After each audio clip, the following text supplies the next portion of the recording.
Belonging is the experience of being seen, known, valued, safe to speak up, and supported to succeed, no matter your identity.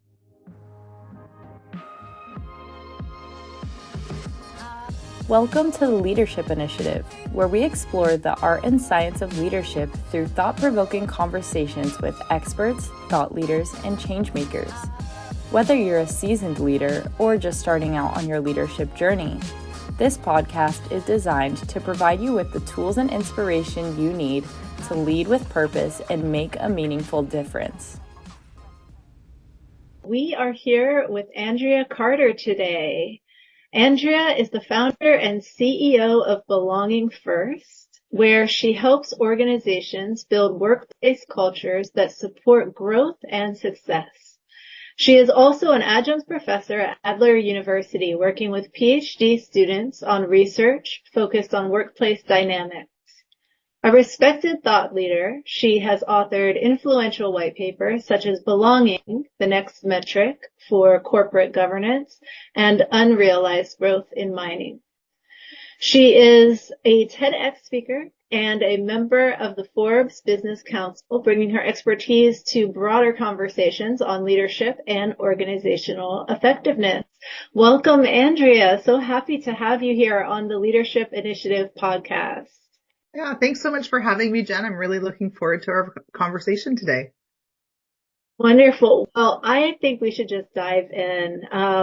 Belonging encompasses so much, and I would just love to hear how you define belonging in the workplace and how it's different from diversity, equity, and inclusion. Yeah, it's such a great question and so important to start with what belonging is not, how it is different from diversity, equity, and inclusion, because that actually aligns with where my research started over 10 years ago. So currently, if we venture onto, social media platforms, for example, and we look at LinkedIn, I'll just choose that one. You'll see that a lot of organizations and even academic institutions have amalgamated terms. So we're seeing diversity, equity, inclusion, or DEI, alongside belonging. This meeting is being recorded. We're seeing D and I and belonging. We're seeing belonging replace DEI. And so we really do need to clarify this because DEI is not belonging. Measuring diversity, equity, and inclusion does not produce belonging. So I think that those are critical distinctions that we need to be talking about. And metrics for diversity, which measures the identity of who is accounted for within a given organization or community. The metrics for equity, which measure perceived fairness. The metrics for inclusion, which measure who's being invited. Those are very different than the metrics of belonging. And I'm sure that many can actually relate to the experience where there's been policies and practices that are in place, but you might still not be accounted for. You might be included. But when you go to speak up, when you go to share a perspective that might be unpopular, you're silenced, talked over, or your input is ignored. And belonging is not having a diverse team and assuming everyone can succeed. Belonging creates competencies and conditions where every person is seen, is known, is valued, is safe to speak up, and is empowered to shape outcomes, no matter how different they are. So I think it's really important for us to understand that belonging is not avoiding discomfort or the conflict that will protect someone's own comfort. Belonging is having both emotional and social intelligence to understand that discomfort and its purpose, and making space for the opposing views and supporting others to be able to speak up, to be heard. So let me clarify just one moment here. Belonging is also not a soft, feel-good extra to DEI. So belonging actually has 5 measurable indicators that account for intersections of identity, which is something that we haven't seen before. So when it's measured with multiplicative analysis, it becomes a true driver, innovation, retention, and performance. And without that, this is where we're seeing DEI can fall flat and the culture does suffer. So if I were to sum everything that I've just said to you up, because I know I've just given you a lot, my definition would be that belonging is based on my research in this way and defined in this way. Belonging is the experience of being seen, known, valued, safe to speak up, and supported to succeed, no matter your identity. So that's the first part of it. It's not about diversity, equity, inclusion. Belonging is what makes diversity, equity, and inclusion. It's what makes those efforts work. And when it is backed by neuroscience and organizational research, belonging has 5 indicators that are measurable that also have skills and competencies. And they have to be associated with that. So unlike fitting in, where the pressure is entirely on the individual, belonging is a shared responsibility, 50% on the person, 50% on the team and the organization. And it recognizes that identity is not one-dimensional. We're not reducing people to one identity. People experience belonging differently depending on the intersections of ethnicity, race, gender, language, neurodiversity, sexual orientation, leadership status, language, and so much more. And that changes depending on the environment that we're in. So in workplaces, belonging is what fuels trust, innovation, and retention, and even high performance. And so that would be how I would define belonging in the workplace. There's so much there that I want to dive into all at the same time. But I will start with when we're thinking about the competencies that you mentioned and maybe even the conditions to a certain extent. What can people do if they're not in a leadership position to create a culture of belonging in their teams, or if they are? So whether they're in a leadership position or not, what can they do to create a culture of belonging in teams? Sure. So there's actually quite a bit to that. And I'll start by talking about those indicators of belonging first. So the indicators of belonging are actually they're simple. When we were doing the research for them, we simplified them as we went, because what we found in our original research was that language in of itself was actually a barrier to people being able to practice competencies around diversity, equity, and inclusion. And so the 5 indicators are comfort, connection, contribution, psychological safety, and well-being. Comfort is making people feel at ease so that they can show up authentically. Connection is getting to know someone, caring about what they have to say beyond those job titles, beyond what the external identities might be. Contribution is where the voice actually is valued and the input shapes the outcomes. Psychological safety is you feel safe to speak up without the fear of backlash. And well-being is that you're being seen for your whole person, right? This is where we can actually account for mental, emotional, and physical needs. So really simple. If you just remember those 5 indicators, when you're an emerging leader who wants to foster belonging, you can kind of think about them from a very easy perspective where you're like, I'm going into this situation. Am I creating a situation where I'm making other people feel at ease? Am I actually going beyond what my simplistic elements of connection are? Am I getting to know the person that I'm working with so that we have a meaningful connection? Do I value what they have to say, even if it's different from my perspective? And am I accepting the information, and do I care enough to actually then support that person, support our collective vision, and do things to work together?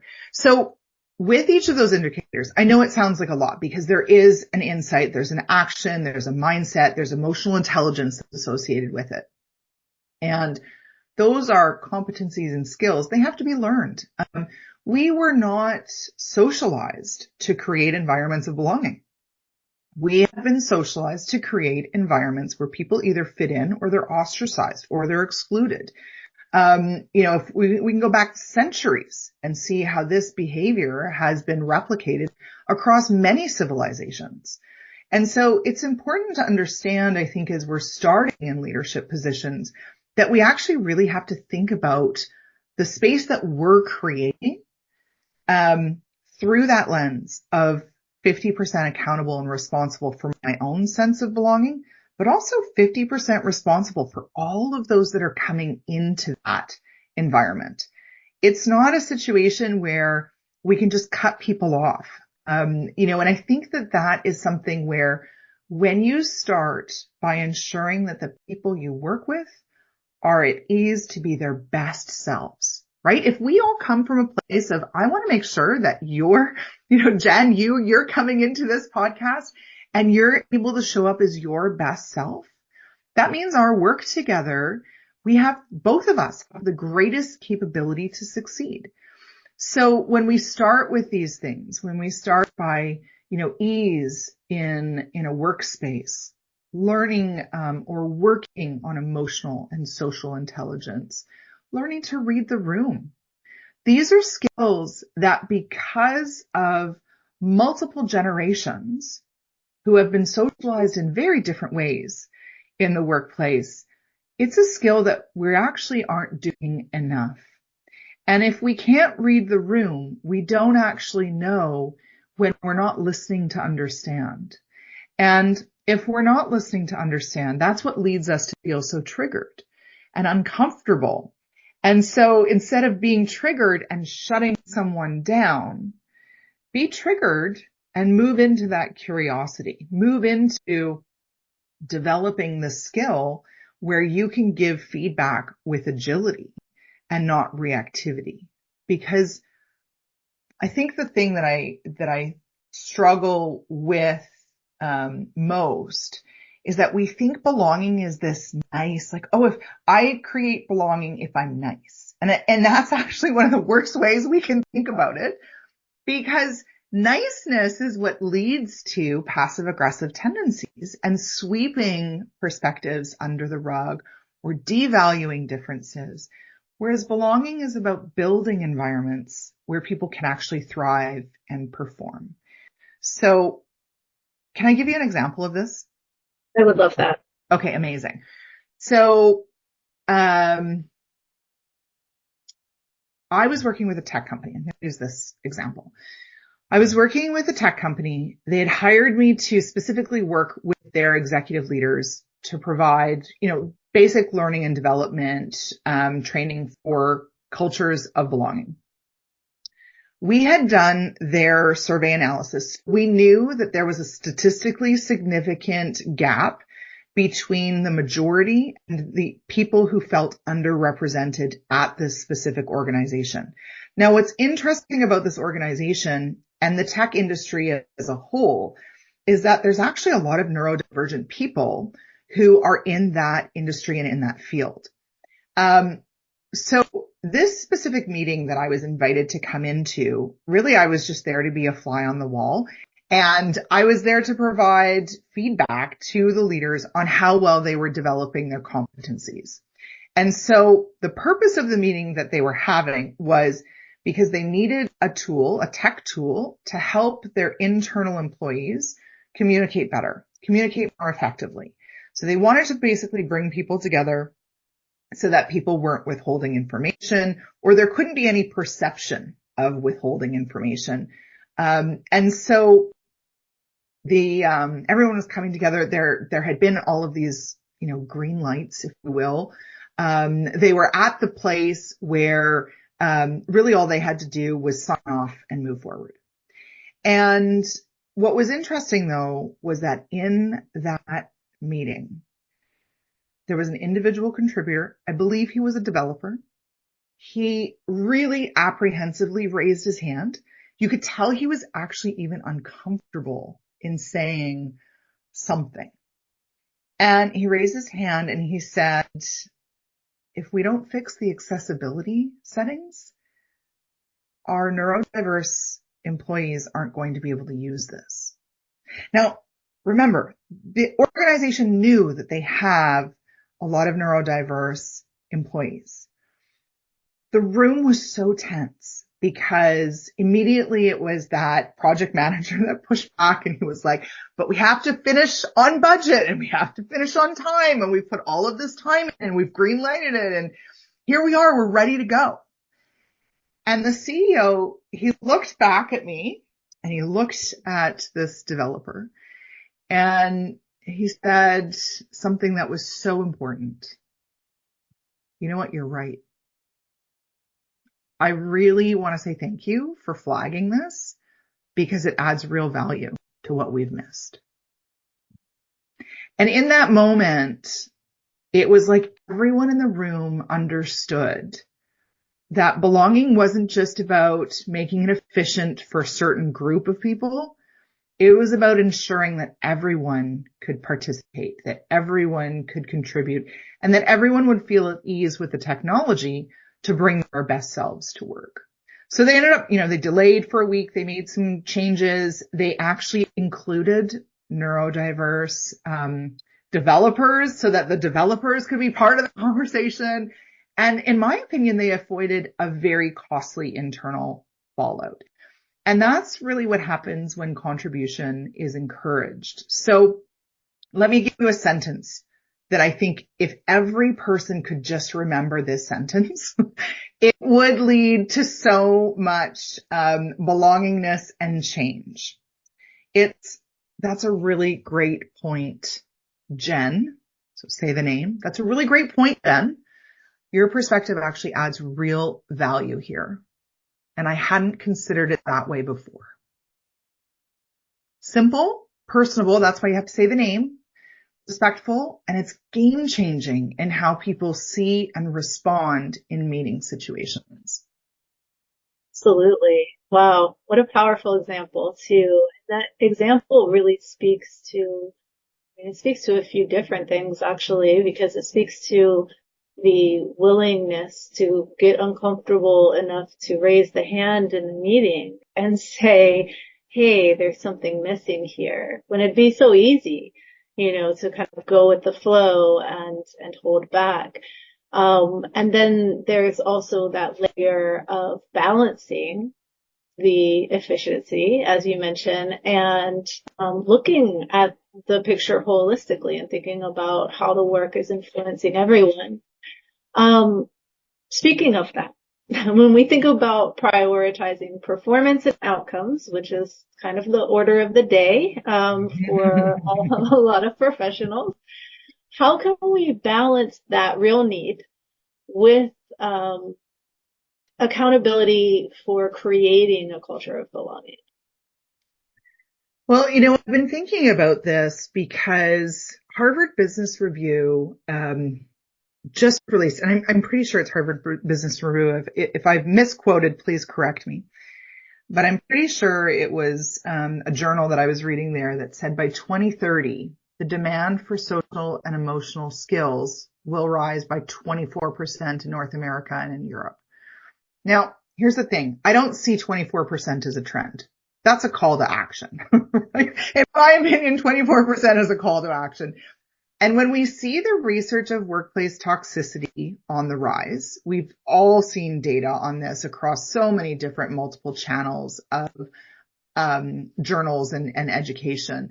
And, NIH also just released that 1 in 5 employees will experience daily workplace toxicity. If left unchecked, that toxicity spreads to 3 in 5 employees.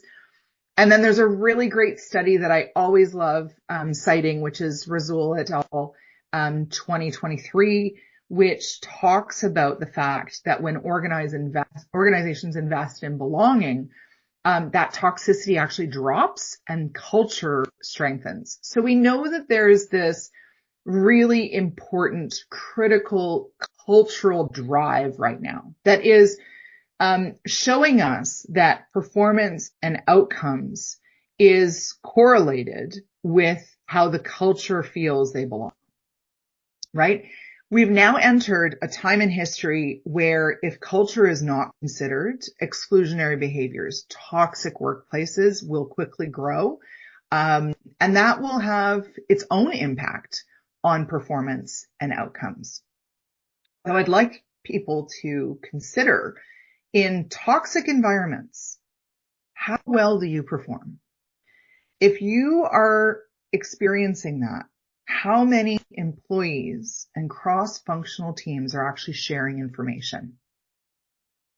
And if we're not sharing information that's imperative to decisions and outcomes, how many decisions are we making that are going to have adverse impact to our reputation and also to our competitive advantage?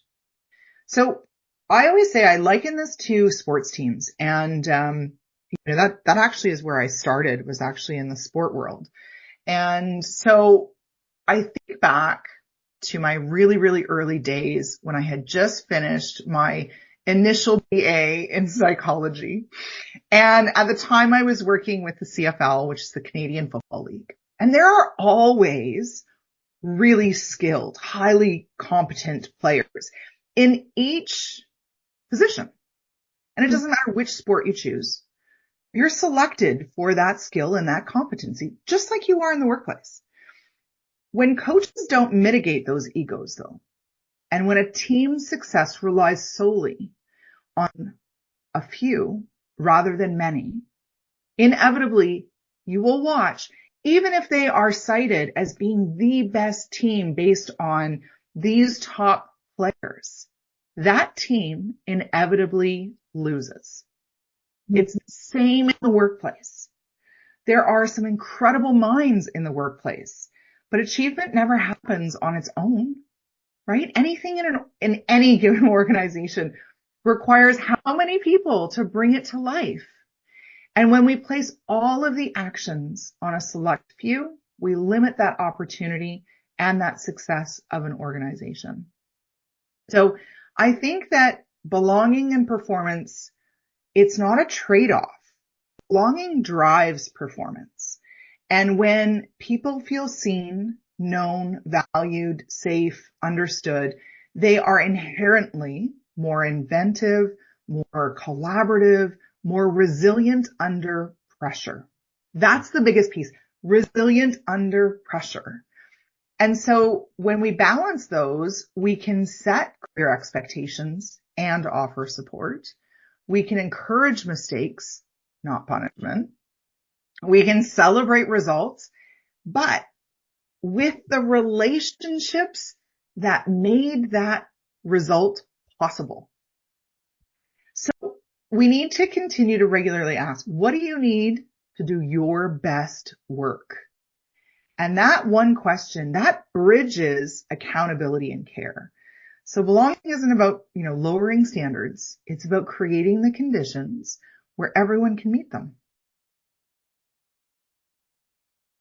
You need to do your best work. That is a fantastic takeaway. You're giving us so much. Well, I've been working on my book. Can you tell? Not quite there yet, but it's coming.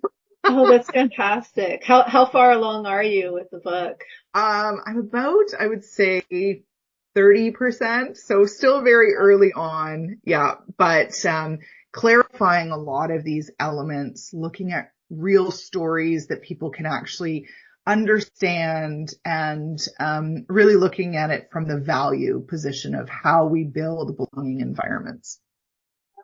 Beautiful. I would like to open up a little bit more about psychological safety, and how it contributes to belonging, and specific steps leaders can take, whether they are, an emergent leader, a newer leader, or whether maybe they're just implementing this, and they haven't before. Yeah, so I think psychological safety is a really interesting one. There's still a lot of research that I'm looking at, and at some point I'll share some of the places that I've found my research from, that I've derived a lot of the neuroscience, the belonging, and then also the organizational impact. So psychological safety was actually one of the places that once I kind of looked at the neuroscience of what the brain needs to feel belonging, I also really dove into psychological safety because there was such a huge push to understand psychological safety about 5 to 6 years ago. And we did a lot of unconscious bias training. We did a lot of focus on psychological safety. But what's interesting from the research that I've done is that you can't actually have psychological safety without the other indicators of belonging. And while so many people think psychological safety is the foundation of belonging, I actually would argue this based on my findings. If someone feels uneasy or unseen, they're not going to feel safe to share perspectives. So back to that developer, that was one of the things that you actually identified, Jen, when you were recounting it, that person actually, they felt the unease, but still had known enough about belonging that they could raise their hand to share that perspective. When people are not known for their skills, when people don't understand what true connection is, so skill, talent, they might show up, but they won't speak up if they don't have that connection. That developer, for example, had never had a conversation before with the CEO, had conversations with the project manager, but because of the work that we had been doing, even though the project manager pushed back, the conditions that were created for their teams actually talked about comfort and connection and contribution before we even looked at psychological safety. So if we think about all of the indicators of belonging, I would say that we want to do 4 kind of steps in order for psychological safety to really come to life. So the first is welcome dissent. And what I mean by that is thank people who challenge ideas. It builds trust. It builds better outcomes. The second step, normalize learning. Treat mistakes as data. It is data points, not failure. The third is be curious, not corrective. So ask, tell me more about that. Can you speak more to this specific point? I think I might understand this, but can you give me a different viewpoint rather than shutting things down automatically when they feel uncomfortable? And then model reflection. So what I mean by that is all of us have had situations where we're wrong. And we don't actually, we've gone home and we've reflected on it. And then we talk to somebody else and they say, well, how did you get there? And this is something that we don't do enough of, is we don't actually share how we got to the reflection or how we then changed the perspective. So yes, reflect on the situation. Yes, reflect on how you came to the other perspective, and then share how you got there. It sets the tone for everyone else so that they can also learn to be more reflective. Your brain does not register psychological safety if you don't feel I'm seen, I'm known, I'm valued. So I think the research on psychological safety is 100%. It's imperative. It's so important. I also encourage people to really dig into the other 4 indicators of belonging because they support psychological safety and they're all vitally important. Wonderful. So building off of that, what are some common mistakes that leaders make when trying to foster belonging? Everyone asks that question. It's such a good question. I love it, Jen. Thank you. So I would say the biggest mistake that I see is confusing inclusion with belonging. And think of inclusion like you're inviting someone in, and you might invite them in, you might invite them to a party, but are you actually talking to them? When they walk in through the door, do you actually look up and acknowledge them? Because belonging is making sure that that person feels seen, that that person feels valued for being there, that you actually want to get to know them, that, you actually want to hear what they have to say, that you're curious about them, and that when they actually tell you about themselves, that they feel like, okay, I'm not being judged, shamed, or othered, right? And many leaders think, well, everyone's welcome here. Everyone's welcome here, right? We do that. But when we overlook the deeper work of creating the conditions where people actually thrive, that's, I think, one of the things that is a huge mistake, and where we then create that adverse impact. I would also say that expecting people to fit in is also another big mistake. So that difference between fitting in versus belonging. So when we expect people to fit in instead of creating an environment where they don't have to change who they are to succeed, that's also a big piece to how that doesn't quite land in organizations. So here are some things that I would say to how to avoid this.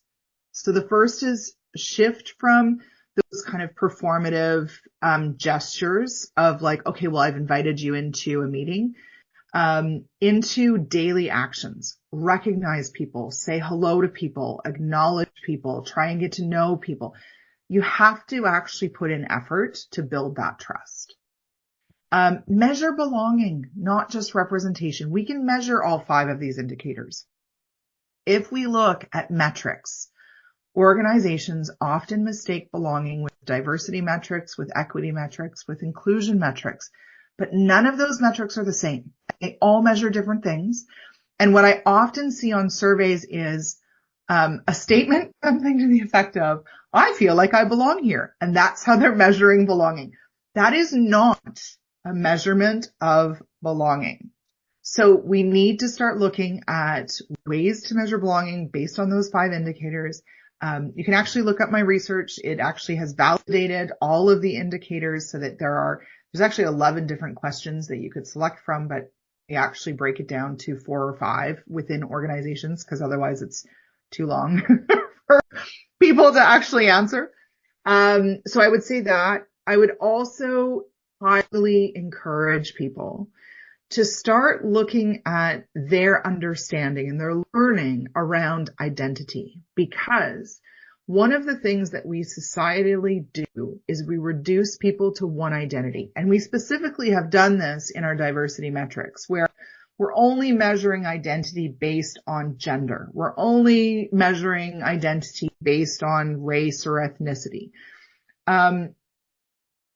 Whatever data you have access to, run statistical significance on what is actually different between your largest average and your underrepresented. Fundamentally, people need to understand how to measure intersections of identity. That's not looking at additive practices. That's looking at multiple statistical analysis and mediation analysis. Those are highly, highly important. So Andrew Hayes, I would say he is the best,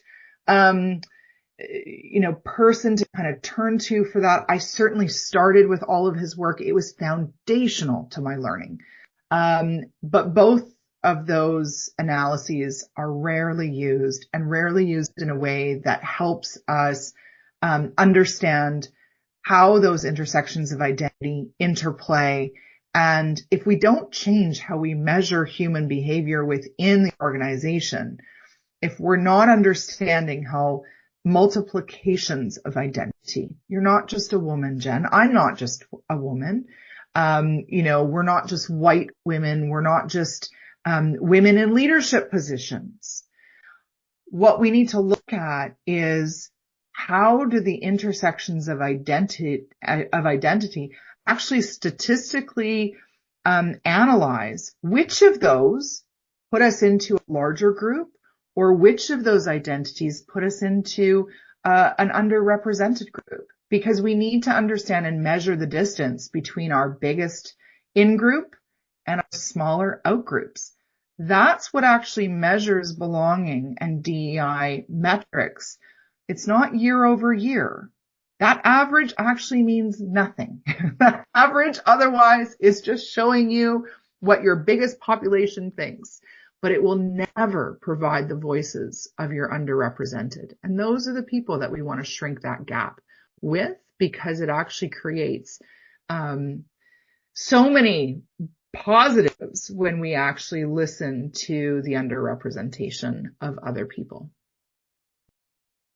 Thanks for bringing that magnifying glass to, the way of looking at it. I think a lot about the way that the work world is changing, more people working remote and hybrid situations.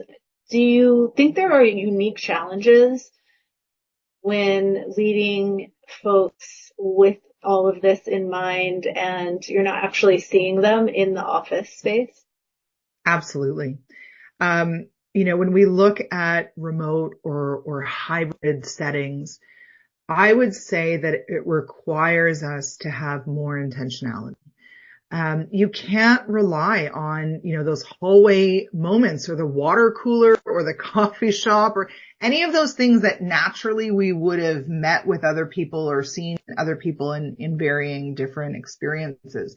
So organizations have to build in moments of visibility, and those can be acknowledging people on your team, acknowledging their wins and their contributions in virtual spaces. So it might actually rely on checking in. It can be more steps, but when we leverage tools of AI, when we leverage specific tools that help us with efficiency, it actually allows us to power one-on-one moments of visibility faster and actually in a more deeper form. So, lead with check-ins from that perspective, and then start your meetings with, how are you really? Not just status updates. We have to avoid going straight to status updates. Standardize accessibility. This is one of the things that, I actually would love to see the acronym of DEI change to IDEA. Inclusion, diversity, equity, accessibility. IDEA puts us into a positive growth mindset that Carol Dweck, I'm sure, would love. But when we standardize accessibility, we're ensuring the tools and communication styles for every employee, including those neurodiverse teams that really do need different ways of working, but they thrive the moment you have considered them. The other thing is, I would say, create virtual spaces for connection. Peer chats, coffee circles, internet-based chat channels that create your social fabric. Those are not hard. You just have to be intentional with thinking about what's right for this organization. Not everybody who uses Slack creates these, virtual spaces for connection, but what's working with us? What do we use a lot of? How do we bring more people in? Because remote belonging isn't about being on. It's about creating a rhythm and a care in that digital experience. And so that just takes more thought and thinking about things. But once you put it in place, if we have great tech, we have great things that are coming into our world that actually, if we leverage it in an intentional way, we actually build spaces where everyone can thrive.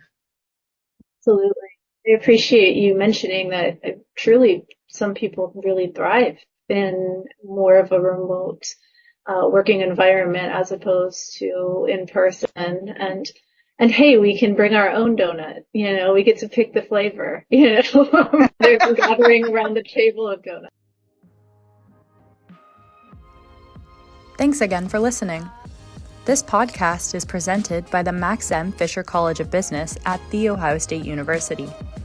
For more episodes, find us on Apple, Google, or podcast.osu.edu/leadership initiative. See you next time.